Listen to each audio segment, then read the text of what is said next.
আমাদের অবশ্যই সাবধান হতে হবে যদি আমাদের টেলিফোনটি ব্যবহার করার সময় গরম হয়ে যায়। ফোনের কিছু কিছু সেটিংস অন থাকার কারণে এই কমন প্রবলেমটি আমাদের অনেকের ফোনেই হয়। আজকের ভিডিওর মাধ্যমে এই সমস্যার সমাধানের কয়েকটি উপায় বলে দেব। দেখতে থাকুন পুরো ভিডিওটি। আমরা আমাদের ফোনের প্লে স্টোরটি ওপেন করব। উপরের কর্নার থেকে আমরা আমাদের প্লে স্টোরের অ্যাকাউন্টটি ওপেন করব। এরপর আমরা সেটিংস এই অপশনটিতে ক্লিক করব।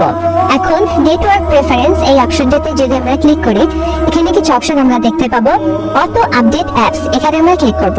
ওভার ওয়াইফাই অনলি এই অপশনটির বদলে ডোন্ট অটো আপডেট অ্যাপস এই অপশনে চুজ করে আমরা ওকে করে দেব। এরপর আমরা আমাদের ফোনের সেটিংস অপশনটি ওপেন করব। সেটিংস এর মধ্যে লোকেশন এই অপশনটি আমরা চুজ করব।